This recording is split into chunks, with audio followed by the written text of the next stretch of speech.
Myself, Mayank Pandey. I'm 2009 batch of IRS.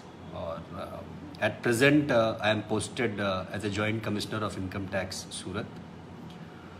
सबसे पहले तो मैं यूपीएससी टाइम का बहुत बहुत शुक्रिया अदा करता हूँ that they have come up with such a wonderful platform जो सारे एस्पिरेंट्स को एक इनसाइट प्रोवाइड करता है जिसमें they can have discussion and we can share our experience also.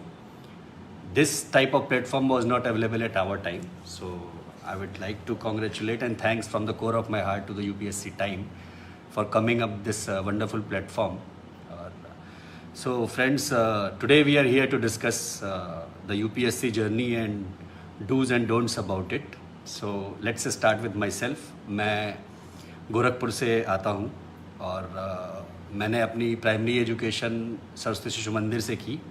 उसके बाद मैंने फर्टिलाइज़र इंटर कॉलेज से 10th and 12th किया and after that I completed my BSc and LLB from Saint Andrews degree college which is in Gorakhpur. फिर मैंने Delhi university से LLM किया and before coming to UPSC I cleared judicial services exam also.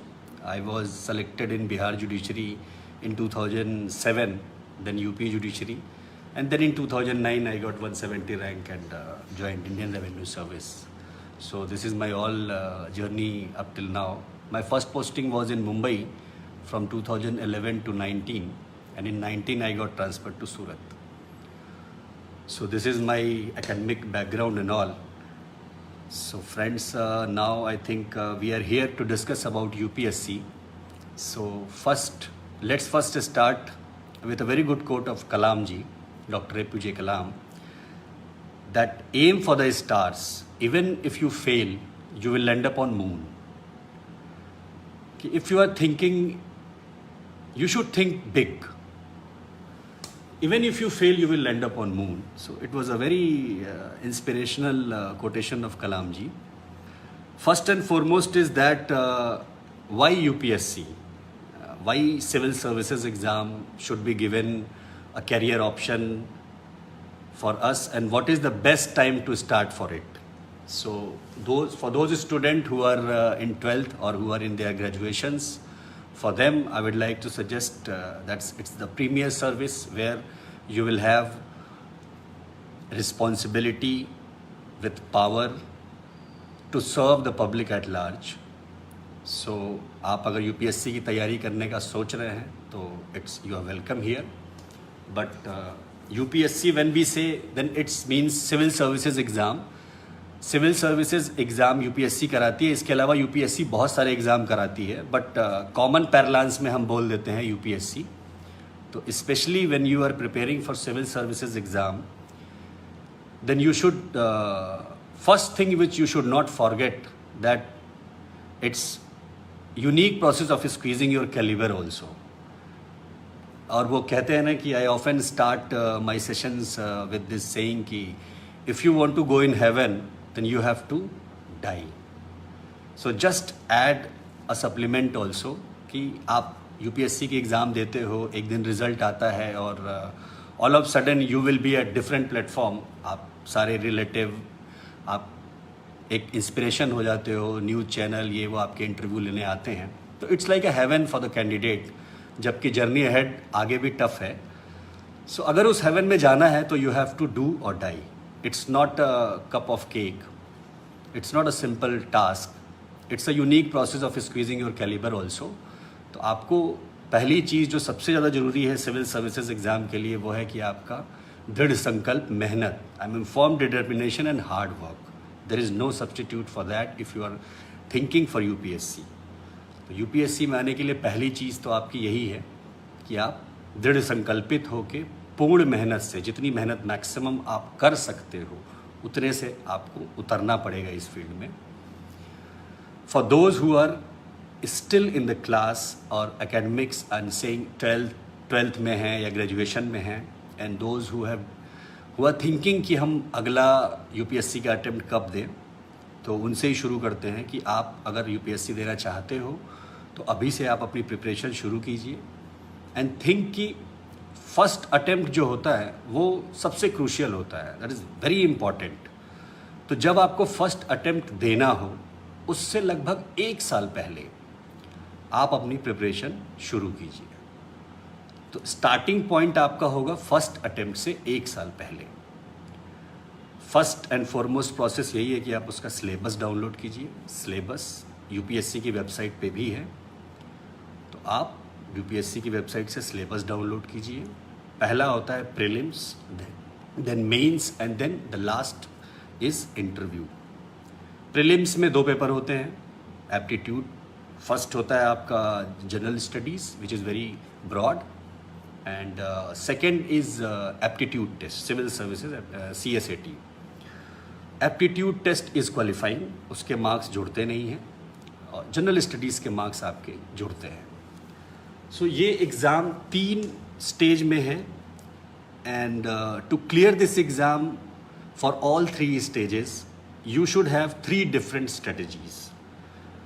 like prelims में आपकी strategy ये होनी चाहिए कि आपको सबका कुछ कुछ पढ़ना है, सबका मतलब you have to know everything. Like economy भी जाननी है, पॉलिटी भी जानना है, इंटरनेशनल रिलेशन भी जानना है, साइंस एंड टेक्नोलॉजी भी जानना है, इन्वायरमेंट भी जानना है, सबका कुछ कुछ। You have to know something of everything. ये आपकी प्री की स्ट्रेटजी होती है ब्रॉडर कॉन्सेप्ट में।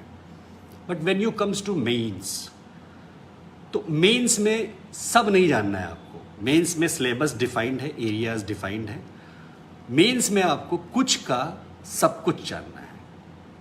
तो here the approach is different. In prelims you are suppose to know everything of something, but in men's आपको कुछ का सब कुछ जानना है, और जब इंटरव्यू आता है तो वहाँ पे आपको सच का सब कुछ बोल के आना है। सो नाउ स्टार्ट विथ, हम शुरू करते हैं प्रीलिम्स से, कि प्रीलिम्स हमारे सिलेबस यूपीएससी से आप ले सकते हो। यूपीएससी से आप सिलेबस प्रीलिम्स का डाउनलोड कर लो, और प्रीलिम्स में basically 6-7 areas are there: history, geography, international relation, polity, science and technology, environmental studies and current affairs. तो कुछ चीज़ें होती है जैसे एवरीबडी सेज कि आप NCERT फोकस करो, दैट इज सिने क्वा नन। इट्स अ वर्ड कि without which you can not do anything. तो NCERT is must for UPSC. NCERT कैसे पढ़ें, क्या करें, उस पर भी डिस्कस करते हैं। कि NCERT की बुक्स आप जब प्री के लिए पढ़ रहे हो तो कोशिश ये करो कि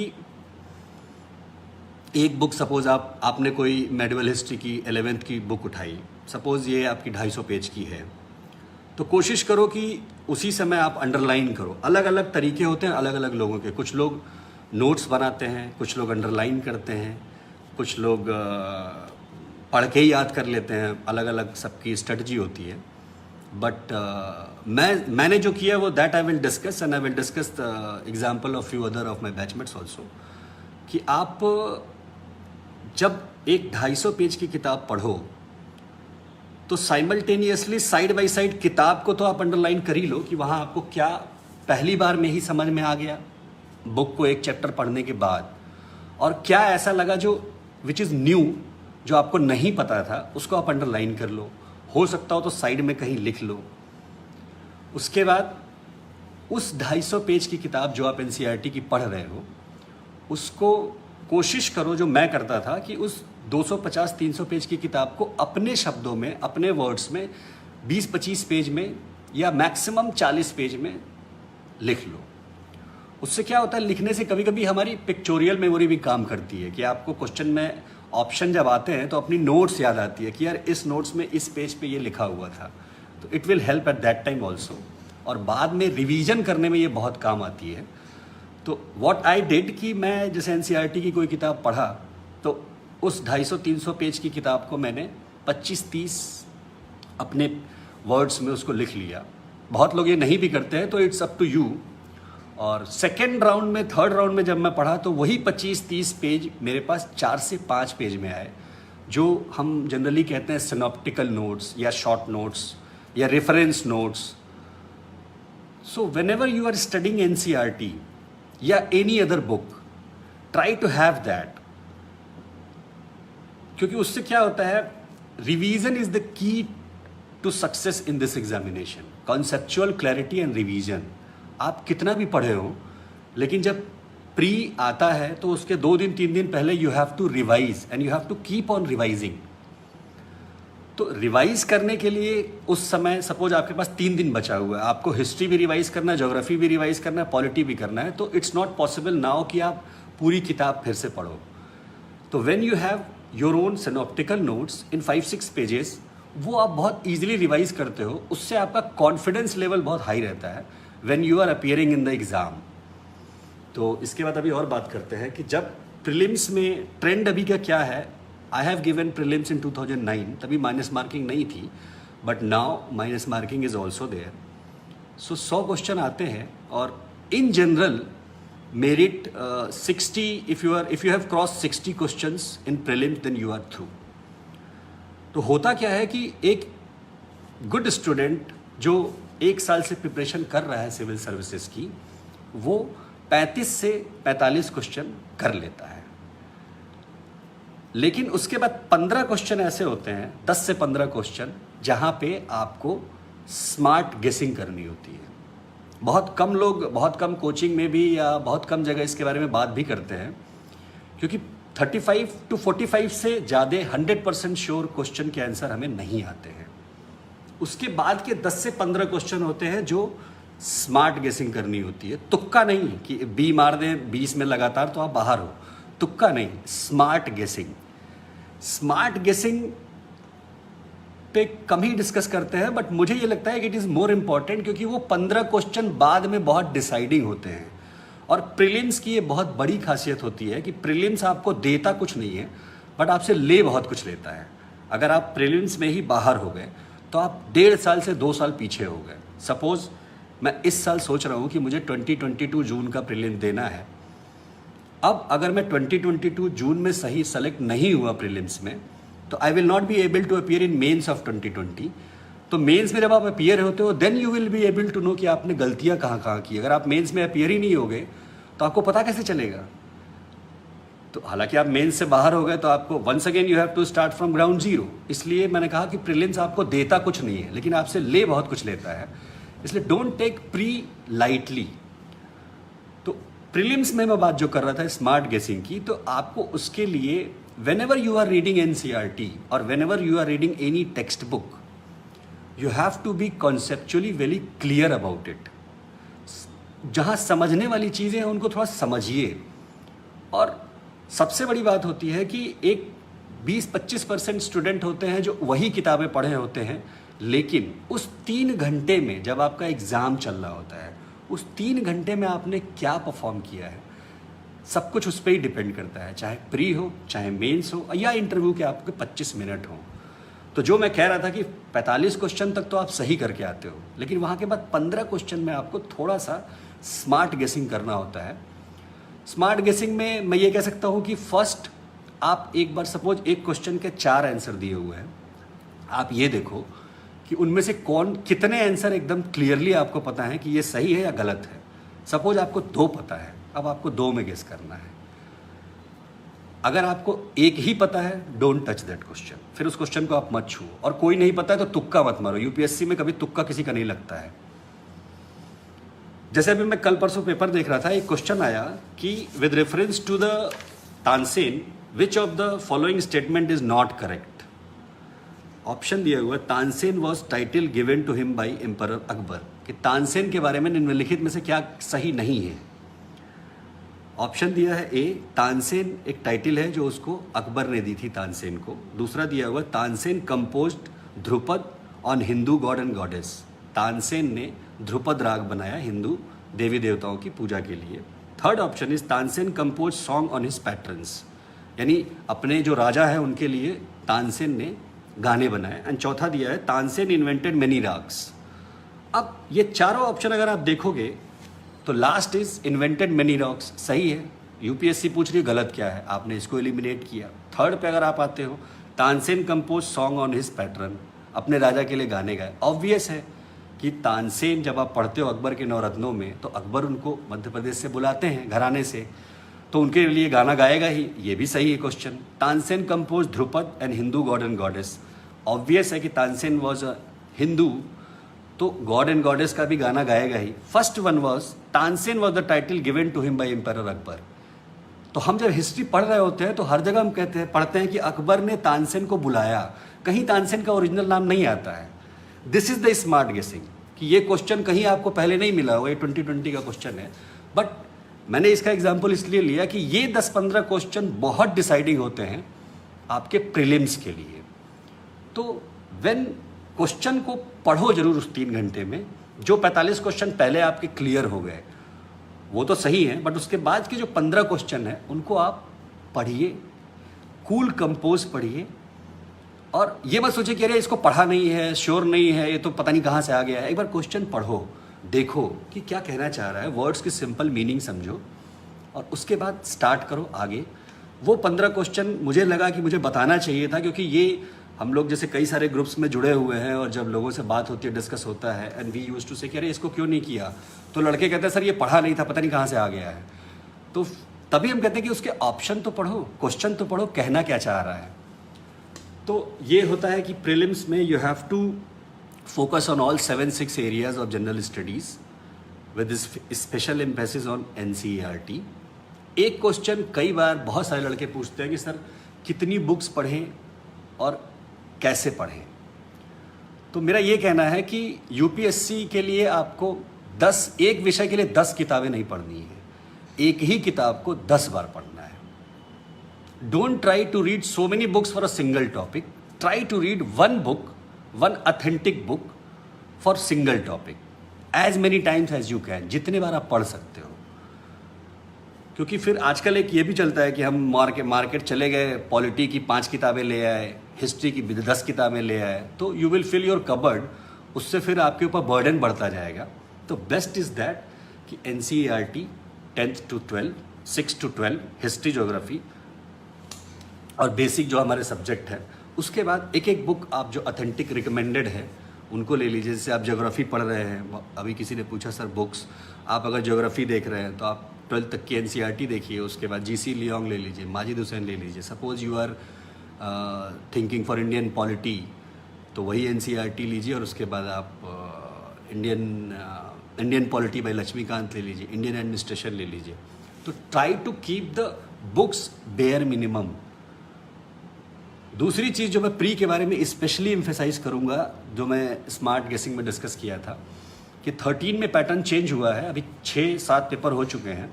एक बार आप उन 6-7 पेपर को सॉल्व भी करिए. UPSC में क्वेश्चन रिपीट नहीं होता है, but why I am advising you to solve the question of prelims. वो आपको एक नैक डेवलप करेगा, वो आपकी एक हैबिट डेवलप करेगा कि वो जो 10 क्वेश्चन डिसाइडिंग होते हैं ना प्रीलिम्स में, जहाँ पे सब अटकते हैं और जो सिलेक्शन पाते हैं वो उनमें स्मार्ट गेसिंग करके आते हैं, वो आपको डेवलप तभी होगा जब आप पिछले 7 साल के पेपर को उसी तरह लेके बैठिए कि 3 घंटे में पहले आप ये देखिए, जब आप एक लेवल कर ले जाओ, एग्जाम के 1 महीने बचे हो, तो यू जस्ट टेक एक 1 प्रीवियस ईयर क्वेश्चन पेपर और उसको लेके बैठो, अलार्म क्लॉक लगाओ और पहले राउंड में कितने सही होते हैं उतना करो और फिर कोशिश करो उन 15-20 क्वेश्चंस में जहां आपको डाउट है सॉल्व करने की. तो कॉन्सेप्चुअल क्लैरिटी अपने सारे सब्जेक्ट के बारे में ले आइए पहले, तो जो बेसिक है. बट एक बार एग्ज़ाम के 1 महीना पहले प्रीलिम्स के आप क्वेश्चन UPSC का सॉल्व करने की कोशिश कीजिए ज़रूर, वो बहुत हेल्प करता है. तो ये मैं एक नया चीज़ आज मैंने बोला बिकॉज इस पर थोड़ा कम डिस्कस होता है. अब आते हैं हम मेंस पे. मेंस में जैसे मैंने पहले ही बोला कि यहाँ पे आपको कुछ का सब कुछ पढ़ना है and you should have conceptual clarity also. तो मेंस में हमारे GS में 4 पेपर हैं, सारे 250-250 नंबर के, 1000 नंबर का आपका GS है. 2 पेपर आपके ऑप्शनल हैं, 500 मार्क्स. एक एस्से है आपका 250 और इंटरव्यू 275. तो टोटल मेरिट आपकी 20-25 पे बनती है. मेंस में जो सबसे अहम चीज़ है वो है आपका टाइम मैनेजमेंट. कि when you are writing mains, तो जनरली मेंस के पेपर आप अगर उठा के देखोगे तो 10 नंबर के क्वेश्चन होते हैं और 15 नंबर के क्वेश्चन होते हैं. If you divide 3 hours with the numbers, 7.5 minute आपको मिलता है 10 नंबर के क्वेश्चन के लिए और 10 मिनट से थोड़ा मिलता है आपको 15 नंबर के क्वेश्चन के लिए. वर्ड लिमिट होती है 150. तो लगभग आपको 1 मिनट में 20 वर्ड लिखने होते हैं। तो मेंस में आपका टाइम मैनेजमेंट बहुत क्रूशियल होता है, क्योंकि मैंने पहले भी कहा कि आप कितना पढ़ के आए हो इट डजेंट मैटर, उस 3 घंटे में आप क्या परफॉर्म कर रहे हो that will decide your future and that will decide your selection. So time management is must. अब एक क्वेश्चन बहुत पूछते हैं लोग कि सर आंसर राइटिंग का क्या, उस पर भी हम बाद में आते हैं। तो first is time management. Second जो मैंने आपको बताया कि रिवीजन स्ट्रेटजी आपकी होनी चाहिए मेंस की। और प्रीलिम्स के बाद प्रीलिम्स के पहले भी सपोज यू आर प्रिपेयरिंग, तो आपको दिसंबर तक का टाइम प्री मेन दोनों लेके चलना है। January onward you should focus on prelims, और जैसे ही आपका प्रीलिम्स खत्म होता है you should start preparing for mains and optional all. तो दिसंबर तक जीएस ऑप्शनल दोनों पढ़िए, मेंस का भी सिलेबस पढ़िए, प्री का भी पढ़िए। जनवरी से प्री के लिए फोकस्ड हो जाइए, और प्री खत्म होने के बाद फोकस ऑन मेंस। मेंस जब आप स्टार्ट करते हो तो तुरंत आंसर राइटिंग पे मत जाइए, क्योंकि क्या होता है कि जैसे अभी आरटीआई, अब मैं जब प्रिपेयर कर रहा था तब भी मैंने आरटीआई के बारे में पढ़ा था, और आज I am dealing with RTI also. अगर दोनों समय में मैं ही आंसर लिखूँ आरटीआई के बारे में, तो उस समय का मेरा आंसर और आज का मेरा खुद का आंसर अलग होगा। सो while writing the answer you need a particular level of maturity।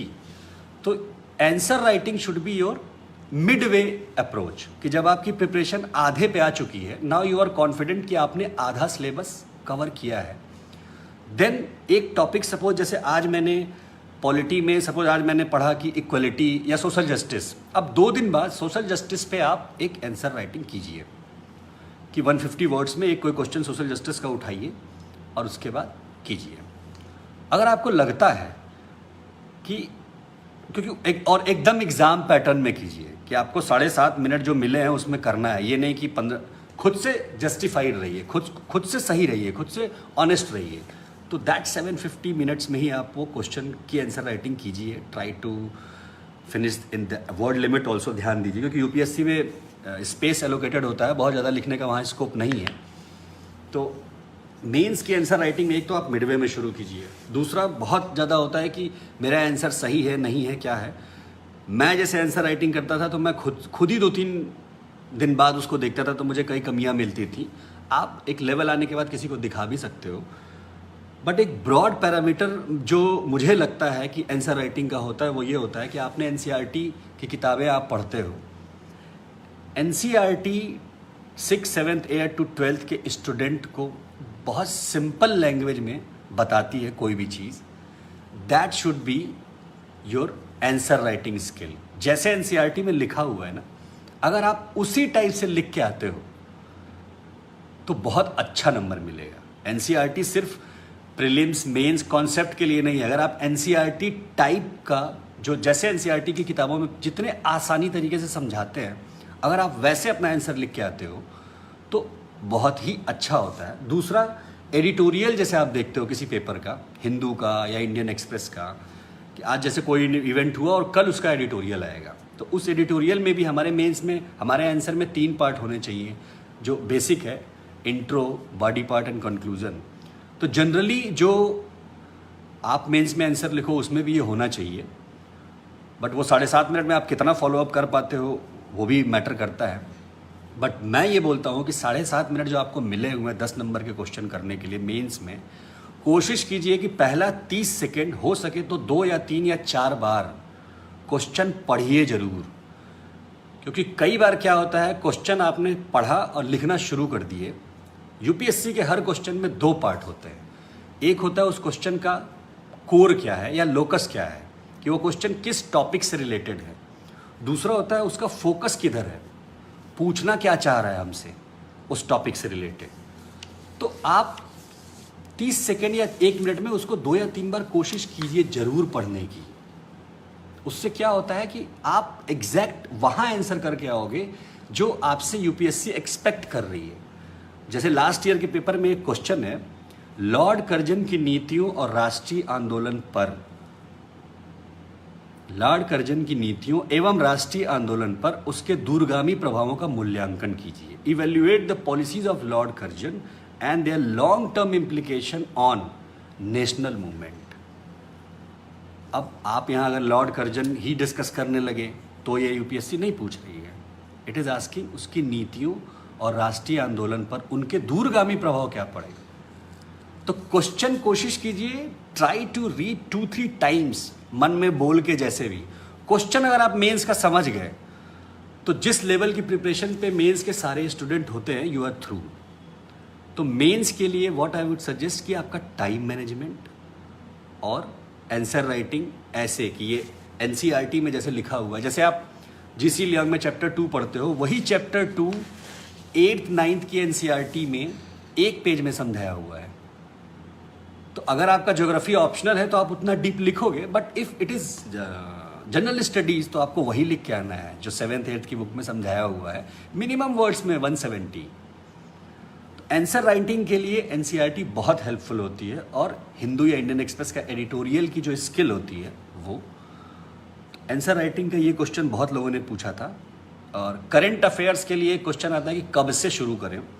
Current affair का कोई टाइमलाइन नहीं है। आज आप अगर डिसाइड कर रहे हो कि आपको 2 साल या 3 साल बाद भी यूपीएससी में अपियर होना है, तो स्टार्ट रीडिंग द न्यूज़। अब फिर एक क्वेश्चन ये भी लोग पूछते हैं कि न्यूज़पेपर रीडिंग करें कैसे। तो न्यूज़पेपर में focus on national issues, editorial, business and economy and international relation, और थोड़ा बहुत प्री के लिए फैक्चुअल, स्पोर्ट्स का। जो मैं करता था कि 1 महीना अगर हिंदू पढ़ा है तो बीच बीच में जो जो आर्टिकल मुझे अच्छे लगते थे उनको काट के एक अलग फाइल में मैं रखता था। उसके बाद जब थोड़ी फाइल मोटी होती थी तो देख के डर भी लगता था, फिर उसका सेगमेंटेशन करता था कि यार ये आईआर पे ये इतने इशू, अब आईआर में भी चाइना पे ये, क्योंकि कोई भी नया इशू अगर आता है तो आप वो दे कीप ऑन अपडेटिंग। तो होता क्या था कि 6 महीने बाद चाइना पे मेरे पास 5 आर्टिकल आ गए, उसमें से लास्ट वाला जो है वो बहुत अप्रोप्रिएट है, तो बाकी 4 को हटा दिया। तो keep on reading out also and keep on collecting also to update yourself. तो न्यूज़पेपर पढ़ के और उसको कलेक्ट करना भी जरूरी है, क्योंकि बहुत सारे आर्टिकल ऐसे होते हैं जो बाद में होता है यार कहीं पढ़ा तो था। तो जो बहुत अच्छे आर्टिकल आपको लगते हैं उनको कलेक्ट कर लीजिए। काट के लोग रख लेते हैं, मैं भी बनाता था काट के एक फाइल में। तो that should B, I mean that help me a lot. तो न्यूज़पेपर के लिए तो एक वो टिप्स हो गई। आंसर राइटिंग का मैंने आपको बताया। टाइम मैनेजमेंट मैंने बताया कि time management is very crucial for mains, क्योंकि आपका अगर टाइम मैनेजमेंट मेंस में नहीं है तो यू विल, मतलब फिर आपको बहुत दिक्कत आनी है। तो मेंस में टाइम मैनेजमेंट हुआ, आंसर राइटिंग स्किल हुआ, और बाकी आपके जो ट्रेडिशनल पेपर्स हैं वो आप पढ़ के जाओगे ही। इथिक्स अभी नया आया है और इथिक्स में बहुत अच्छी अच्छी चीज़ें भी आई हैं। तो इथिक्स की जो मार्केट में रिकमेंडेड बुक्स है वो तो आप पढ़ो ही पढ़ो। इसके अलावा what I would like to suggest कि मैंने 2-3 क्वेश्चन देखे और I analyse the papers also. बाकी लड़के जो तैयारी के लिए मिलते हैं वो try to have your ethical knowledge upgradation by inculcating Vedanta philosophy also, कि हमारा जो बुद्ध कबीर का जो दर्शन है उसको भी आप पढ़ो। वेदांतिक फिलॉसफी, द्वैत अद्वैत, वो सारा एक बार आपके दिमाग में होना चाहिए। वो इथिक्स के आंसर करने में इनडायरेक्ट वे में हेल्प भी करता है और सिलेबस में भी है। इसके अलावा इथिक्स के लिए आप गांधी, नेहरू, अंबेडकर, टैगोर, विवेकानंद, इनके थॉट्स, इनकी बुक्स, इनको भी थोड़ा पढ़ लो। क्योंकि इथिक्स का पेपर ऐसा है कि आज अगर किसी एक प्रूडेंट आदमी को भी दिया जाएगा तो कुछ क्वेश्चंस वो भी कर ले जाएगा, बट आपको चूंकि यूपीएससी देना है तो you have to make a difference from a common man. तो इथिक्स का पेपर मतलब आई थिंक अभी सबसे टिकलियस्ट जो कह सकते हैं वो है, इसलिए इथिक्स पे you should have more understanding, क्योंकि इस पे बहुत ज़्यादा अभी कोचिंग वगैरह की भी गाइडलाइन और ये आई नहीं है। Everybody is experimenting with the student. तो पेपर देख के मुझे ये लगा कि बिसाइड्स अ नॉर्मल बुक जो मार्केट में चल रही है, इन सारी चीज़ों को भी आपको जानना इथिक्स में बहुत ज़रूरी है। इसके बाद हमारा लास्ट पार्ट आता है इंटरव्यू। यहाँ तक जो हम प्री दिए, मेंस की तैयारी किए, all are process for rejecting. Pre और मेंस जो है वो रिजेक्शन का प्रोसेस है। 10 लाख लोग, suppose last time I think 10 lakh something लोगों ने यूपीएससी का फॉर्म भरा था। तो 10 लाख में सपोज अगर 1000 सीट है तो 1:13 टाइम्स या 14 टाइम्स वो मेंस में बुलाते हैं। तो 14,000 लोगों का सिलेक्शन होना है प्री में, यानी 10 लाख में 14,000 को सेलेक्ट करके बाकी को रिजेक्ट कर दिया। मेंस में 1:3 बुलाते हैं, तो 3-3.5 इंटरव्यू में 3-3.5 को बुलाना है। तो प्री और मेन जो है that is the process for rejection, but interview जो होता है वो प्रोसेस ऑफ सिलेक्शन है। नाउ बी कॉन्फिडेंट कि अब आप गेट नंबर 2 से इंटर करोगे यूपीएससी में। वो एक बहुत प्राइड होता है एस्पिरेंट्स के साथ कि गेट नंबर 2 सिर्फ इंटरव्यू देने वालों के लिए खुलता है यूपीएससी के मेंबर के लिए। तो अब आप गेट नंबर 2 से इंटर करोगे, तो be positive, be firm in your approach.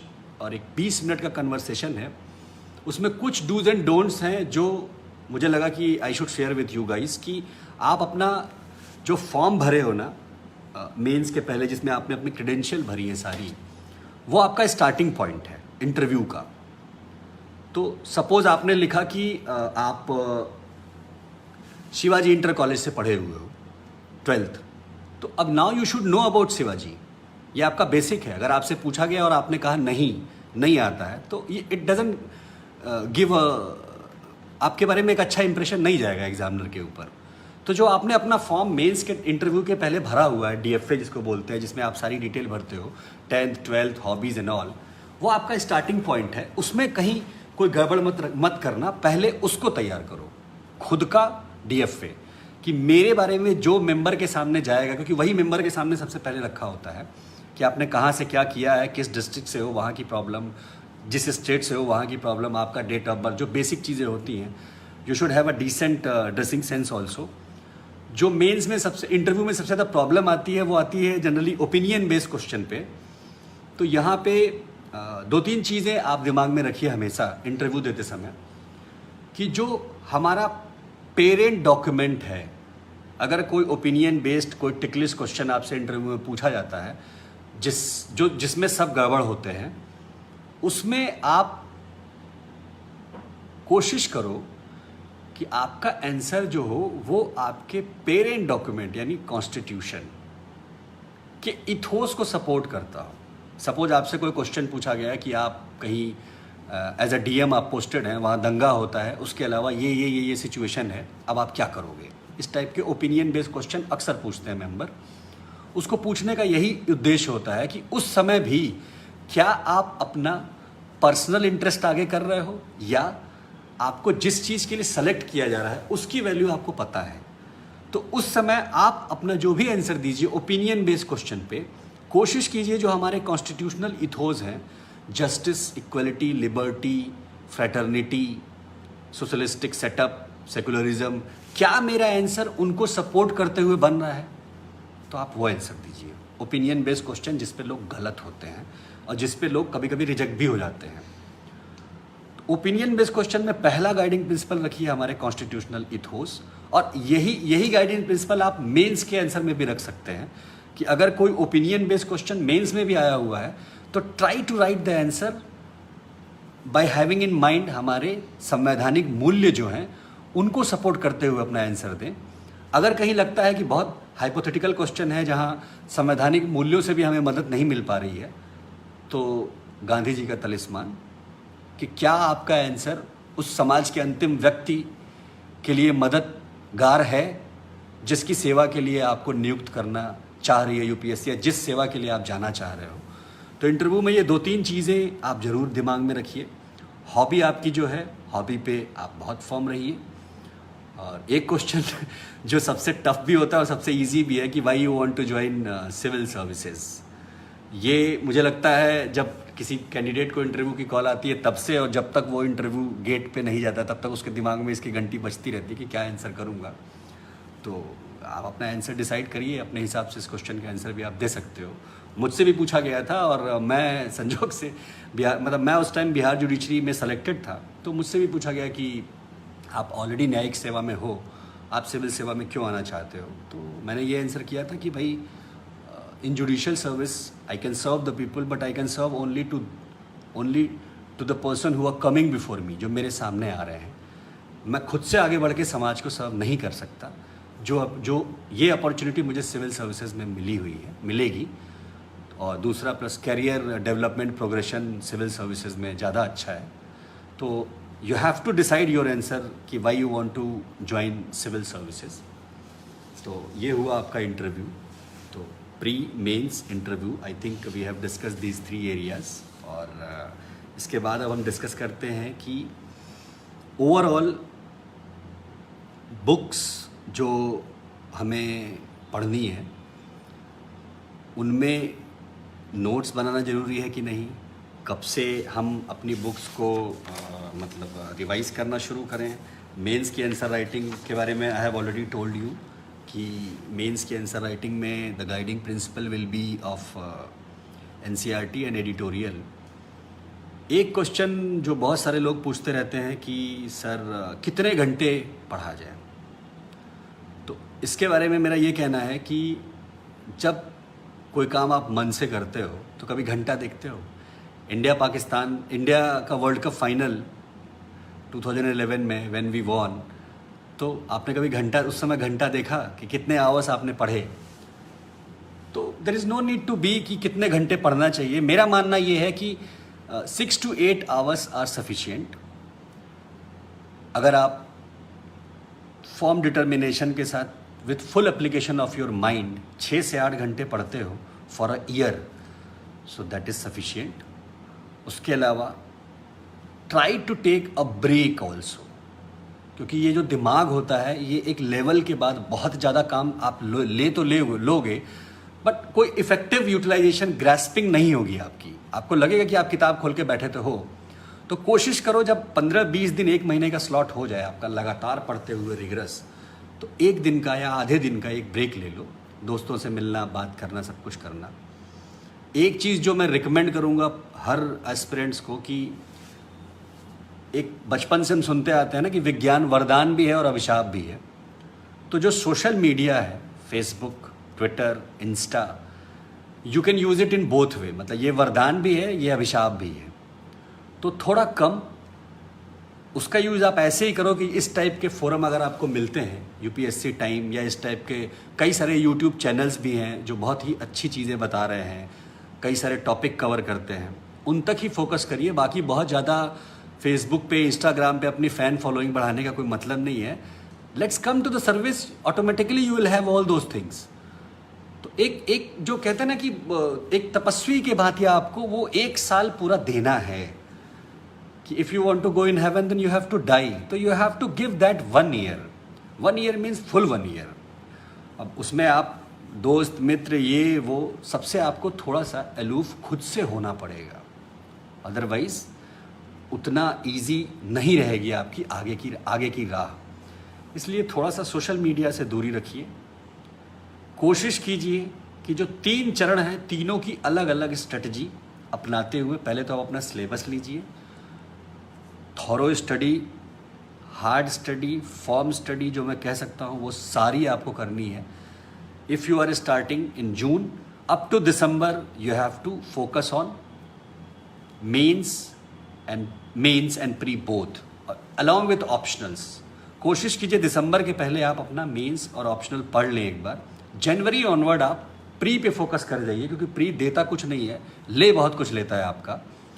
और अटेम्प्ट में मैंने पहले भी कहा कि पहला अटेम्प्ट सबसे क्रूशियल होता है। फर्स्ट अटेम्प्ट में क्या होता है, आप 100% कॉन्फिडेंट होते हो, 1-2% फियर साइकोसिस होता है। लेकिन जब आपका प्री नहीं होता है पहले ही अटेम्प्ट में अगर, तो आपका कॉन्फिडेंस लेवल 10% कम होता है, 90 होता है, फियर साइकोसिस आपका 10% बढ़ जाता है। तो ये जो फियर साइकोसिस है, it plays a very vital role in those 3 hours. आप रिजल्ट कॉन्शियस हो जाते हो, जबकि आपको प्री में with free flow of mind and cool temper जाना है। कई सारे क्वेश्चन ऐसे होते हैं जो आप अगर जो बोलते हैं ना स्थिति प्रज्ञ या विद अ कूल टेम्परामेंट अगर आप नहीं हो तो वो क्वेश्चन आप वहाँ नहीं कर पाओगे। तो प्री के पहले हैव अ साउंड स्लीप। ये नहीं कि इंजीनियरिंग की तरह या एकेडमिक्स की तरह रात भर पढ़े और सुबह प्री देने चले गए, आधे क्वेश्चन वैसे ही नहीं होंगे आपके। फिर दूसरा, aptitude test civil services CSAT is qualifying, but my special advice to those who are from art background, don't take that also very lightly, क्योंकि कई लोग उसमें फंस जाते हैं, क्वालिफाई ही नहीं कर पाते। तो जब आप क्वालिफाई ही नहीं कर पाए तो आपके प्री और मेन की स्ट्रेटजी का कोई मतलब ही नहीं रहा। तो उसको भी थोड़ा लाइटली मत लीजिए। जितनी टाइम, अगर आप आर्ट बैकग्राउंड से हैं, साइंस बैकग्राउंड से नहीं है, तो at least give your 10 to 15% time of entire preparation for aptitude test also. यही चीज़ मैं मेंस में हिंदी और इंग्लिश के लिए भी कहूँगा, जो लैंग्वेज का पेपर होता है, कई लोग उससे भी बाहर होते हैं। तो जैसे तो ये दो चीज़ें हुई। थर्ड एक चीज़ होती है जो ओपिनियन बेस्ड क्वेश्चन के बारे में मैंने आपको बताया कि इथोस हमारे होने चाहिए, वैल्यूज़। और प्रीलिम्स में I think I have discussed in detail about conceptual clarity along with the smart गेसिंग। और मेंस में भी कोई भी यूपीएससी का एग्ज़ाम देने जब आप जाइएगा तो have a sound sleep one day prior. कितनी भी टेंशन हो, यू मस्ट गो एक कूल टेम्परामेंट से जाइएगा, क्योंकि बहुत सारे क्वेश्चन ऐसे होते हैं जो आपके उस समय के दिमाग लगाने के ऊपर डिपेंड करेंगे कि उस समय आपने क्या सोचा। बाहर निकल के तुरंत सर पटकते हैं लड़के कि अरे यार, अरे इसका आंसर तो ये था, मैं क्या कर दिया उस समय। वही 10 क्वेश्चन आपका प्री डिसाइड करता है। और उस 7.5 मिनट में जब आप मेंस दे रहे होते हो तो वो 7.5 मिनट में आपका टेम्परामेंट आपके आंसर्स को डिसाइड करता है। And the same with the interview also, कि when you are spending those 20 to 25 minutes in interview, what is your approach, कि आपका अप्रोच क्या है। एक क्वेश्चन अक्सर पूछते हैं यूपीएससी में कि इंटरव्यू में कई बार कि what are your merits and demerits. ये भी कभी कभी पूछते हैं कि आपकी मेरिट क्या है और आपकी डिमेरिट क्या है। तो इस पे भी एक मॉक सेशन में last year we were there, तो one of my senior advice very good which I would like to share with you guys also, कि आपके अक्सर यूपीएससी में पूछा जाता है इंटरव्यू में कि अपने गुण 2 गुण बताइए और 2 दोष बताइए। कभी कभी पूछते हैं तो आप अपने उन गुणों को बताइए जिसके बारे में आपके पिता ने आपको प्रेज दिया है, वो आपके गुण हुए। और जिनके बारे में आपकी माँ ने आपको लताड़ा है, वो आपके अवगुण हुए। तो you have been praised for those qualities by your, you have been praised by your father on the qualities, those are your merits. और जिसके बारे में आपको अपनी माँ ने डांटा है, वो आपकी डिमेरिट्स है। ये जानिए कुछ चीज़ों के इंटरव्यू में क्या होते हैं कि sometimes you have to take stand also. कभी कभी इंटरव्यू में ऐसी सिचुएशन आती है, उसमें एकदम झंडा गाड़ के लड़ना नहीं है। Be firm, be cool, calm, compose. और अगर आपको लगता है कि सामने इंटरव्यूअर जो है वो थोड़ा सा स्टेप ले रहे हैं, तो sir as far as I am concern, as far as my limited my knowledge is concern, क्योंकि 10 लाख लोगों में बीट करके आप जा रहे हो तो feel proud about that. Interview में अपोलोजेटिक बहुत ज़्यादा मत होना। और this is all about what I intended to say to you guys, कि प्री मेन इंटरव्यू सारी तैयारी हम कैसे करें, किस किस स्टेज को कैसे फोकस करें। Revision is the key for the mains.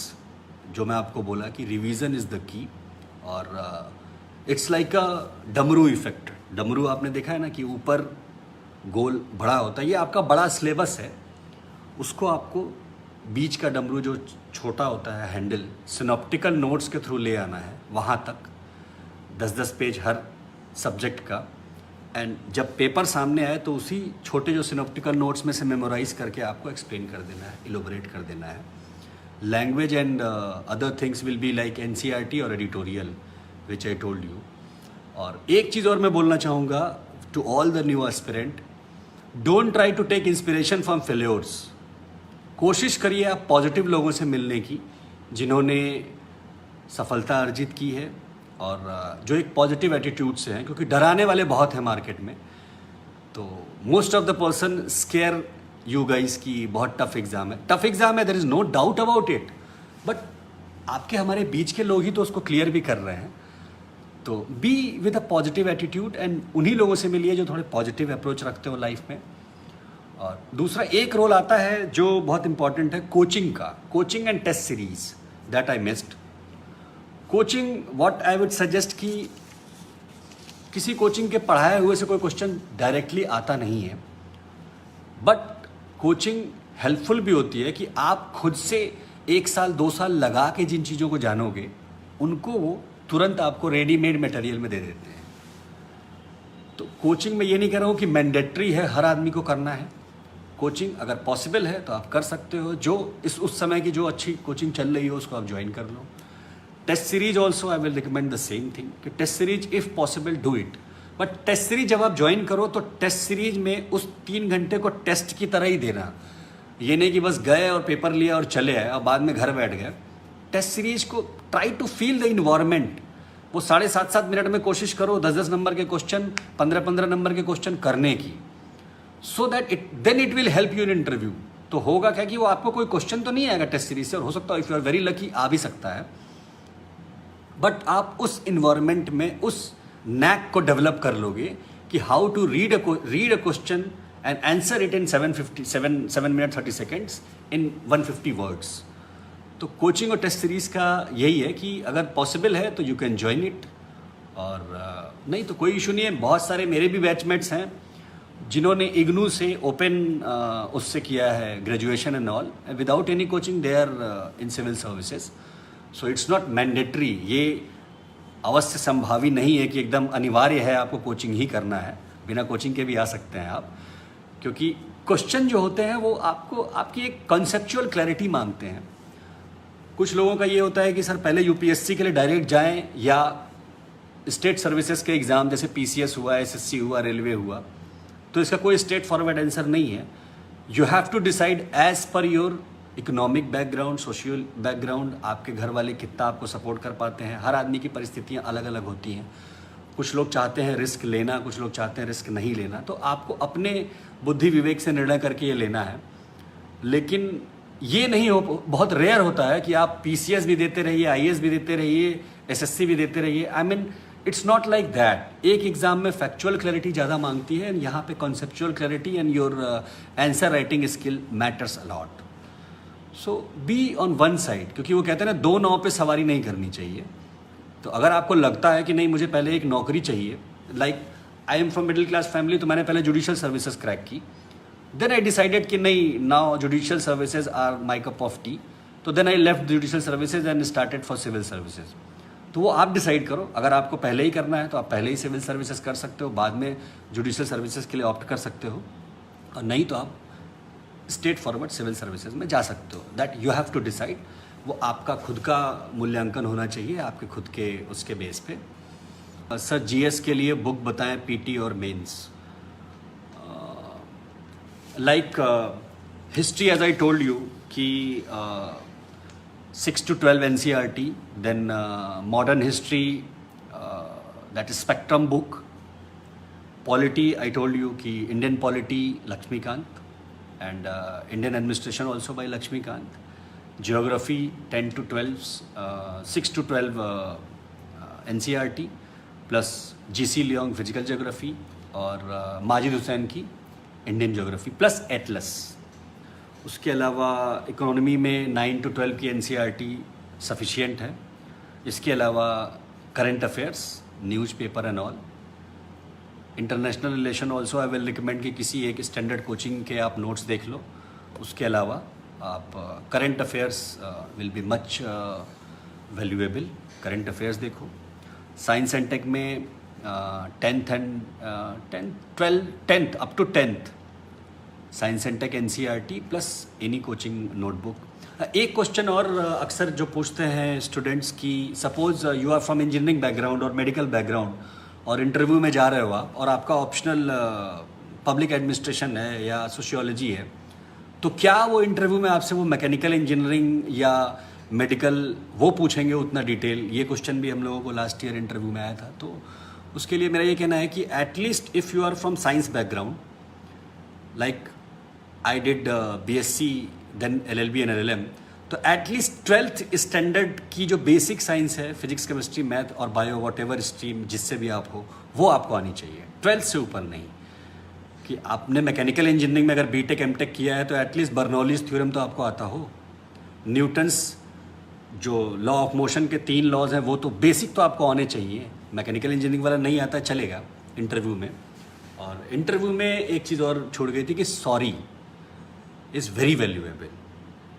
तो फ्रॉम डे 1 इंटरव्यू में सॉरी बोलने का कोई नेगेटिव मार्किंग नहीं होती है, बट प्रोवाइडेड कि अब आपके ही जो डेटा और बैकग्राउंड दिए हुए हैं उस पर तो आप सॉरी नहीं बोल रहे हो कि आपने सपोज जैसे मैंने कहा कि आपने शिवाजी इंटर कॉलेज से इंटर किया हुआ है, आप शिवाजी के बारे में ही नहीं बता पा रहे हो, ये सॉरी नहीं। बट ओवरऑल किसी और क्वेश्चन पे you can say sorry simply, क्योंकि ये आपके नॉलेज का टेस्ट नहीं है, this is the test of your aptitude. Optional choose करने के लिए आप में से पूछा है किसी ने, तो ऑप्शनल के लिए आई वुड लाइक टू से कि आप अगर ग्रेजुएशन के किसी सब्जेक्ट को लेते हो तो फार बेटर है। अदरवाइज एक बार try to read the syllabus, कि suppose you are thinking to take geography as your optional, so go through the syllabus. जो आपके दिमाग में 3-4 तो सब्जेक्ट आते होंगे ना दिमाग में कि भाई ये हम ले सकते हैं, I am very close to sociology और मुझे फिलॉसफी अच्छी लगती है, या मुझे सोशियोलॉजी अच्छी लगती है, या मुझे ज्योग्राफी अच्छी लगती है, तो एक बार उसका सिलेबस आप लो, सिलेबस को एक बार गो थ्रू करो। और ये भी एक क्राइटेरिया ये भी रखते हैं लोग कि जीएस में इससे ज़्यादा आता है क्या, और फिर खुद से आपकी वो अर्ज आती है कि यार ये सब्जेक्ट मेरे लिए अच्छा होगा, तो उस सब्जेक्ट को आप ले लो फिर ऑप्शनल के लिए, कि जो सब्जेक्ट जिस चीज़ को पढ़ के जो आपको इंटरनलाइज करने में जिस सब्जेक्ट को ज़्यादा प्रॉब्लम ना आती हो, चाहे वो फिलोसफी हो, चाहे वो पबैड हो, चाहे वो ज्योग्राफी हो, whichever subject you are very comfortable to internalize, means उस सब्जेक्ट को पढ़ के उसमें कॉन्सेप्चुअल क्लैरिटी लाने में आपको बहुत दिक्कत नहीं आ रही है, वो सब्जेक्ट आप ऑप्शनल में चूज़ कीजिए।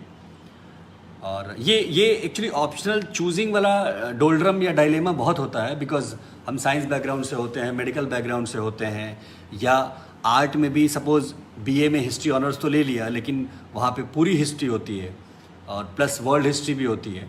तो read the syllabus, go through some question paper of mains, और एक बार डिसाइड करके देखो कि आपको किस सब्जेक्ट में you are very much comfortable, क्योंकि ये कॉन्सेप्चुअल क्लैरिटी का एग्ज़ाम है along with your precision and hard work। तो ऑप्शनल चूज़ करने के लिए this should be your strategy कि एक बार आप सिलेबस डाउनलोड करो, सिलेबस देखो, उस पर बुक्स देखो, कोशिश करो 1-2 लोगों से बुक लेके या ऑनलाइन देख के एक बार क्वेश्चन पेपर वगैरह कोशिश करो कि ये ऑप्शनल में I will be more comfortable, उस ऑप्शनल को आप चूज़ कर सकते हो। और ऑप्शनल के लिए भी I would like to suggest कि हमारा 1750 is the total written marks. अगर आप 4 जीएस लोगे और एक ऑप्शनल लोगे तो 1000 नंबर का आपका जीएस है, 250 नंबर का एसए है और 500 नंबर का ऑप्शनल है। अब ऑप्शनल आपका 1750 में 500 नंबर ही है, तो 30%, तो devote your 30% time only for the optional. ऐसा मत कीजिए कि आधा ऑप्शनल ही पढ़े जा रहे हैं मेंस के बाद। जितना जिसका नंबर है उतना ही उसको टाइम दीजिए, जितनी जिसकी जिम्मेदारी उतनी उसकी हिस्सेदारी, कि अगर ऑप्शनल 500 नंबर है तो हम 30% टाइम अपना ऑप्शनल को देंगे। एस्से राइटिंग छूट गया था, एस्से राइटिंग के लिए I would like to suggest कि यूपीएससी 2 एस्से पूछती है।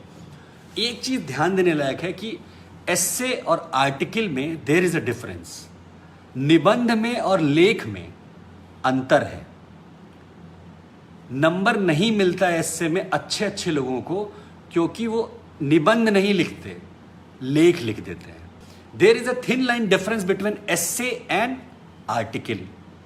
तो वहां पे आपको निबंध लिख के आना है, लेख नहीं लिखना है। दूसरा, 2 एस्से लिखने हैं आपको 2.5-3 घंटे में, और एक एस्से आपका 1000 से 1200 शब्द का होना चाहिए। 20 वर्ड्स पर मिनट की आपकी स्पीड मेंस में बनी रहेगी, तो you can write the essay in 1 hour. हम लोग के समय में एक ही एस्से आता था, अभी 2 आता है। Strategy will be the same, कि शुरू के 25 मिनट 20 मिनट पीछे का जो एक रफ पोर्शन होता है उस पर try to formulate your intro, body part, conclusion and other relevant datas, graph and other things. Spend minimum 20 minutes on that. ये नहीं कि बस एस्से पढ़ा और लिखना शुरू कर दिया, नहीं। Minimum 20 minutes you should spend on the back of the question paper, कि कैसे फॉर्मुलेट करोगे। फिर एक एस्से दो पहले, उसके बाद दूसरे एस्से पे चूज आप पहले ही कर लो कि पार्टी में से आपको एक देना होता है, पार्ट बी में से एक देना होता है एस्से। तो पहले आप चूज कर लो, फिर शुरू का 25 मिनट एस्से को फॉर्मुलेट करने पे दो पीछे के रफ पेज में, बाद में क्रॉस कर देना आप उसको, और 1 घंटे में आप अपना एस्से 1000 to 1200 वर्ड्स में लिख दो। नेक्स्ट 1.5 आवर में आप दूसरे पे आओ। बट फिर से मैं वही कह रहा हूँ, मैं अपना ही एग्जांपल देता हूँ। I submitted dissertation on special economic zone when I was studying in LLM, और मैंने उस पर लगभग 200 पेज का डिसर्टेशन सबमिट किया था, और I read many books, more than 10,000 pages on that. UPSC में SEZ आया था एस्से के लिए। मैंने एस्से लिखा, डर गया कि ये आर्टिकल ना हो जाए, थोड़ा आई थिंक आर्टिकल हुआ, आई गॉट 120 मार्क्स। मेरा रूममेट कुछ नहीं पढ़ा था, मुझसे ही डिस्कस करता था, या जब मैं डिजर्टेशन बना रहा था तो उससे डिस्कस करता रहता था, उसको बताता रहता था कि यार ये चीज़ मैंने अपने डिजर्टेशन में डाला, ये टॉपिक डाला, ये डाला, वो डाला। He has also written on same SEZ, उसको 130 मार्क्स मिले थे। तो मैं कहीं ना कहीं बायस्ड हो गया और मैंने थोड़ा सा आर्टिकल कर दिया। कोशिश तो मैंने बहुत की कि नहीं एस्से लिखूं, और ये प्रॉब्लम तब आती है जब आप ही के सब्जेक्ट का कोई एस्से आप चूज करते हो, because you are very comfortable with that area. जैसे आपका हिस्ट्री ऑप्शनल है, कोई एस्से ऐसा आ रहा है जिसमें हिस्ट्री का पुट है, या आपका सोशियोलॉजी ऑप्शनल है और सोशियोलॉजी का कोई एस्से आ गया, तो उसमें एस्से और आर्टिकल के डिफरेंस को लिखते हुए सिंपल टर्म्स में यू शुड राइट एस्से, और which is the best way of answer writing. एक क्वेश्चन आया हुआ है, तो for that I have already disclose कि NCERT, the way NCERT has been written, या हिंदू या इंडियन एक्सप्रेस का आपको सुबह जो एडिटोरियल मिलता है, एक दिन पहले की जो घटना होती है उसके बारे में आप भी सोचो, और सोचो उस पर कि कैसे उसमें एडिटोरियल में लिखा हुआ है। That should be the best. Sir, if somebody is preparing for UPSC, then is it necessary to have some backup plan, or we have to take risk for it? It depends on your background, your socio-economic background. आपके घर से support है, सब कुछ है, then you can start. सबसे पहले आप UPSC शुरू कीजिए, और अगर थोड़ी प्रॉब्लम है then you can have a backup plan also. कोई बुराई नहीं है, बट जब भी अटेम्प्ट कीजिए UPSC तो हाफ हार्टेड मत कीजिए। Your attempt is very very precious. तो जब अटेम्प्ट लो तो फुल डिटर्मिनेशन, फुल स्ट्रेंथ के साथ लो। अटेम्प्ट लेते समय this and that, if and but नहीं होना चाहिए। That should B with precision. Hand writing का कितना बड़ा रोल है। हैंड राइटिंग मतलब अब वो हमारे यहाँ कहते हैं ना, चिड़िया की टांग ना हो, मतलब इट शुड बी लेजिबल। ऐसा ना हो कि आप खुद ही ना बाद में पढ़ पाएँ, तो it should be legible. But UPSC is not such a platform कि आप मोतियों की तरह बना के लिखेंगे तो आपको अच्छा नंबर मिल जाएगा, वो एकेडमिक्स में होता है। तो your handwriting should be legible to the examiner जो इवेल्युएशन कर रहा होता है। How to read NCERT book properly. आप जब एक बार NCERT की बुक्स पढ़ रहे हो, तो suppose you are reading a chapter, तो उस चैप्टर में 30-40% चीज़ें ऐसी होंगी जो आपको पता होंगी, या एक रीडिंग के बाद 40-50-60% you can retain very easily. But जो चीज़ें ईजिली रिटेन नहीं हो पा रही हैं, या जो चीज़ें आपको नहीं पता चल रही हैं, उस चैप्टर को पढ़ने के बाद अंडरलाइन कर लें उसको। 2-4 मार्कर के कलर भी आते हैं फ्लोरोसेंट, उससे भी अंडरलाइन कर लीजिए। What I use to do कि किनारे साइड में थोड़ा थोड़ा लिख भी लेता था कि ये होगा, और उसके बाद उसी चैप्टर की, सपोज अगर वो 15 पेज का चैप्टर है, तो उसी चैप्टर की एक नोट्स अपनी बना ली 3-4 पेज में, और ऐसे करके जब पूरी बुक ख़त्म की तो मेरी खुद की नोट्स बन गई 30-40 पेज में, या 20 पेज मैक्सिमम, 20-25 से ज़्यादा नहीं। एंड वाइल हैविंग सेकेंड और third reading, I will make a very synoptical type का, एकदम रामबाण टाइप का अचूक बनाऊंगा उसी किताब का 2 पेज का। और बाद में during the break of exam, या क्योंकि 2 मीटिंग में एग्ज़ाम, हाँ ये भी एक चीज़ बहुत इंपॉर्टेंट है आजकल, वो एग्ज़ाम सुबह शाम होता है, तो रिवीजन स्ट्रेटजी आपकी अच्छी है, तो उसमें आपको रिवीजन स्ट्रेटजी आपको उस टाइम हेल्प करती है जब दोनों मीटिंग में पेपर होता है। हिंदी मीडियम का प्रभाव इंटरव्यू में क्या होता है? मीडियम इंटरव्यू में इट डजेंट मैटर कि क्या होता है इंटरव्यू में। टू बी फ्रैंक, मीडियम का कोई बहुत फ़र्क नहीं पड़ता है, बट आपका मीडियम चाहे हिंदी है तो ठीक है, इट्स ओके, बट आप विशुद्ध हिंदी बन के मत जाइए, because you have to serve in a diverse country. कि आप अगर सेलेक्ट हो गए तो आपकी कहीं भी पोस्टिंग हो सकती है, तो कम्युनिकेटिंग लैंग्वेज इंग्लिश है। आप इंग्लिश इतना तो मिनिमम जानिए कि आप समझ सकिए एग्जामिनर के क्वेश्चन, इंटरव्यूअर के क्वेश्चन को, उतनी इंग्लिश आपकी क्लियर होनी चाहिए कि you are able to understand the question. उसके बाद अगर आपको प्रॉब्लम है, you are not very fluent, तो यू कैन से कि सर मैं क्वेश्चन समझ गया हूँ, मैं आपको उसका आंसर हिंदी में देना चाहता हूँ। आप उसका आंसर हिंदी में दे सकते हो, but that level should be there कि आप उसके क्वेश्चन को समझ सको। बेसिक जो मैं कहना चाह रहा हूँ। मुख्य परीक्षा हिंदी में लिखने का प्रभाव क्या होगा? एक्चुअली जो मीडियम का इशू है वो एक अलग वे में ये भी है कि कई सारे सब्जेक्ट्स ऐसे हैं जिनमें बहुत स्तरीय किताबें जो हैं they are available in English. तो उन सब्जेक्ट में मीडियम स्कोरिंग में थोड़ी प्रॉब्लम होती है कि उस वहाँ मीडियम का फ़र्क पड़ता है कि आप जैसे लॉ में हूँ, लॉ में बहुत हिंदी में अच्छी किताबें हैं, मेरा लॉ और पवेड ऑप्शनल था, बट बहुत सारे एरियाज़ ऐसे हैं जैसे जुरिस्प्रूडेंस हुआ, इंटरनेशनल लॉ हुआ, कि बहुत ही वर्ल्ड क्लास रेप्यूटेड ऑथर्स की किताबें हैं और कई बार उनसे ही क्वेश्चन आ जाता है, प्री में भी मेंस में भी। तो वहाँ पे हिंदी मीडियम का लड़का थोड़ा बैकफुट पे होता है, बट उसमें सेलेक्ट वही लड़के ज़्यादा होते हैं जो दोनों जो वो भी पढ़ लेते हैं। जो मैंने आपको शुरू में बोला कि भाई you are preparing for the premier service of the nation, तो कम से कम इतना तो आपका बैकग्राउंड होना चाहिए कि आप उसको समझ सको पढ़ के। एक दो किताबें ही होती हैं हर सब्जेक्ट में। मैं ये नहीं कह रहा हूँ कि आप हिंदी मीडियम से हो तो आप इंग्लिश पढ़ना शुरू कर दो, बट आपको हिंदू तो पढ़ना ही पड़ेगा ना, इंडियन एक्सप्रेस तो पढ़ना ही पड़ेगा। तो एक आध किताबें जो होती हैं, क्योंकि जो हिंदी मीडियम से सेलेक्ट भी होते हैं उनमें ज़्यादातर लड़कों से मैंने जो बात की या बाद में अनुभवों से पता चला कि उन लोगों ने उन सब्जेक्ट की वो इंग्लिश वाली बुक को भी पढ़ा हुआ है एक बार, जिससे उनकी कॉन्सेप्चुअल क्लैरिटी आई है और वो आंसर लिख के आया है। तो मीडियम यहीं पे मात खा जाता है कि आप जिस सब्जेक्ट, अब जैसे किसी का हिंदी लिटरेचर ऑप्शनल है तो कोई प्रॉब्लम ही नहीं है, हिंदी लिटरेचर तो आप हिंदी में ही पढ़ोगे, या फिलॉसफी में बहुत अच्छी अच्छी बुक्स हिंदी में भी हैं, बट कई सारे सब्जेक्ट ऐसे हैं जिसमें बहुत स्टैंडर्ड बुक्स जो हैं वो इंग्लिश में हैं। तो वहाँ पे मीडियम का रोल बहुत प्रिसाइज आ जाता है कि वहाँ मीडियम का रोल आता है। और इंटरव्यू बोर्ड में ये आता है कि सपोज एक कोई साउथ इंडियन मेंबर कोई मिल गया, तो वैसे सबको हिंदी तो समझ में आती ही है, बट फिर भी कभी कभी प्रॉब्लम होती है कि वो इंग्लिश में ही आपसे पूछ देते हैं। तो एटलीस्ट आपको इतनी इंग्लिश आनी चाहिए कि आप ये बोलो कि सर आपने जो पूछा वो ये क्वेश्चन है और मैं उसका हिंदी में उत्तर दे रहा हूँ, आप बोल के अपना आंसर दे सकते हो। मीडियम के चलते मुझे नहीं लगता कि यूपीएससी में किसी को मीडियम के चलते नकारा जाता है कि नहीं आपको इंग्लिश, बट उतनी इंग्लिश आनी चाहिए जितनी मैंने आपसे कहा कि इतनी बेयर मिनिमम एक्सपेक्टेड है। तैयारी किस क्लास और उम्र से शुरू कर देनी चाहिए? जब जागो तभी सवेरा है। आप जिस भी क्लास में हैं आप शुरू कीजिए, और करंट आपका स्टार्टिंग होना चाहिए न्यूज़पेपर एंड ऑल, क्योंकि आज जो आप पढ़ रहे हो, सपोज आपको आज के 4 साल बाद भी इंटरव्यू देना है या प्री देना है, तो आज आपने जो 3 सालों में पढ़ा वो हिस्ट्री हो गया। तो जब आप जागो, start with the basic newspaper.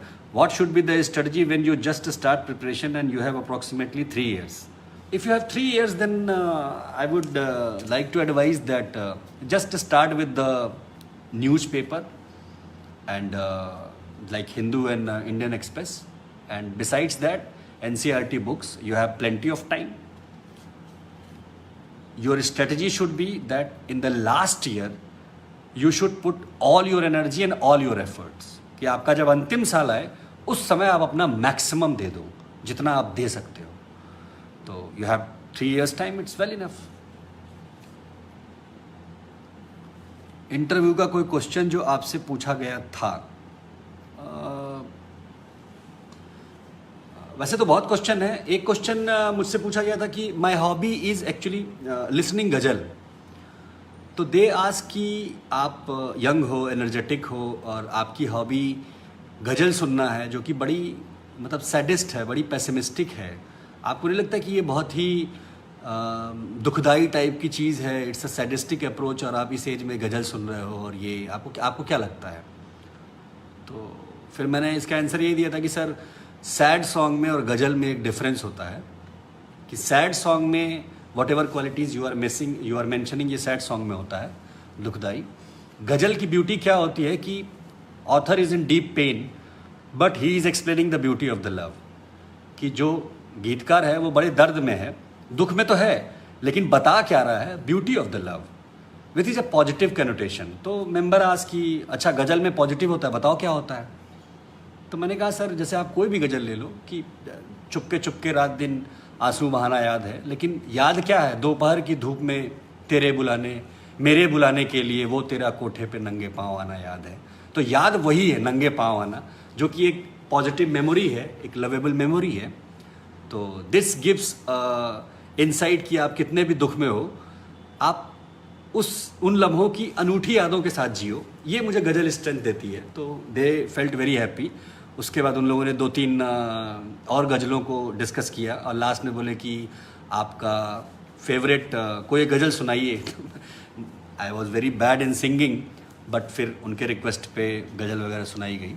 तो ऐसे फनी मोमेंट्स अगर होते हैं इंटरव्यू में तो try to have it, because it shows कि आप उतने ट्रेमेंडस प्रेशर के बाद भी आपका कूल काम कंपोज बना हुआ है। तो ये ऐसे अगर मोमेंट आते हैं तो they are very good sign कि आपका इंटरव्यू अच्छा जा रहा है, and try to catch those moments. तो ऐसा कुछ नहीं है। तो once again I would like to conclude this session with thanking to UPSC time, how to overcome from such fear factor that एक से ज़्यादा बार मेंस क्लियर नहीं हुआ, अब क्विट कर दे, because every year the competition is going tough. Have patience. Competition is going to be very tough. You are all right, because it is the toughest exam of the nation. But have patience. और दूसरी एक चीज़ दिमाग में ये रखिए कि ज़िंदगी और भी है. UPSC is not the last resort कि इसके बाद कुछ नहीं है. दिमाग में ये रखिए कि मुझे अपना मैक्सिमम दे के आना है, जो मैं कर सकता हूँ, इससे ज़्यादा मैं नहीं कर सकता हूँ, उतना दे के आइए. अगर होता है तो वेरी गुड, नहीं होता है कोई बात नहीं. एक बात आप जान के रखिए कि जिनका नहीं भी होता है ना, वो भी इस एग्ज़ाम की ये ब्यूटी है कि जो सेलेक्ट हुआ वो तो कुछ कर ही रहा है, लेकिन जिसने दिल से तैयारी की है, बहुत अच्छे से तैयारी की है, वो अगर नहीं भी सेलेक्ट हुआ तो ज़िंदगी में बहुत ऊपर जाता है. तो ऐसे बहुत सारे एग्जाम्पल हैं जो आप सब जानते हैं कि हमारे बीच में है, जो नहीं हो पाए. या आप कोचिंग्स का ले लीजिए, सारे कोचिंग में लगभग 60-70% ऐसे लोग हैं जो किसी स्टेज पे छटे हैं, और today they are earning also, they have respect also. तो this is not into the life. आप अपना मैक्सिमम दे के एग्जाम में जाइए, और ये कोई अंत नहीं है, ये एक स्टार्टिंग है. इसके बाद करियर आगे बढ़ेगा. नहीं हो गए तो अच्छा है, नहीं हो गए तो कोई बात नहीं. आपने जो अर्जित किया, इस एग्ज़ाम की ब्यूटी है, वो आपको पूरी भीड़ से अलग करती है कि आप एक ऐसे आदमी बनते हो जिसको इकोनॉमी भी पता है, हिस्ट्री भी पता है, पॉलिटी भी पता है, IR भी पता है, सारी चीज़ें पता है. इतनी चीज़ें जानने के बाद ज़िंदगी में आप कभी असफल इंसान नहीं बन सकते हो. चाहे आपको UPSC सेलेक्ट करे या ना करे, आप बहुत सफल इंसान बनोगे. इसलिए अपना मैक्सिमम देके आप दीजिए. मेरी शुभकामनाएं आपके साथ हैं. और एक वो इनका बहुत अच्छा कोट लगता है मुझे, जो मैं अक्सर शेयर करता हूँ कि गिरकर उठना उठकर चलना, यह क्रम है संसार का. कर्मवीर को फर्क न पड़ता कभी जीत और हार का. तो give your maximum to the exam. अपने आप को झोंक दो, जितना मैक्सिमम दे सकते हो दो. सिलेक्शन हो गया, you have come to this side. उसके बाद भी आपको मैक्सिमम झोंक के ही पब्लिक सर्विस करनी है, the way we are doing and every other bureaucrats are doing in the nation. और नहीं भी अगर होता है तो हैव कॉन्फिडेंट इन लाइफ. जिंदगी आगे भी बहुत है, बहुत कुछ है. ये एक एग्ज़ाम ही बस है जो एक ये बताता है. और वैसे भी आप जानते हो जितने लोग इंटरव्यू दे रहे होते हैं सारे सेम होते हैं, उनमें कोई अंतर नहीं होता है. जो 3 में बेचारे एक ही सेलेक्ट होते हैं, 2 वापस कर दिए जाते हैं. तो उन 2 को मेरी सलाह है कि नहीं भी होता कोई बात नहीं है. जो एग्ज़ाम में आपने घिस के जो आप बने हो ना, वो लाइफ में कभी आपको फेल नहीं होने देगा. जहाँ भी जाओगे एक्सेल करके आओगे. और बहुत सारे एग्जाम्पल भरे हुए, उस पर कभी और चर्चा करेंगे. और इसी के साथ मैं दोबारा थैंक्स देता हूँ. And thanks to you guys also for giving me a patient listening. कोई आपके प्रश्न हो, कुछ और सजेशंस हो, तो my inbox is open. My insta ID is also there. Twitter, Facebook, insta, आजकल हर लोग हर जगह हैं. You can search me also. So best wishes to you guys, and thanks a lot for listening also. Thank you very much.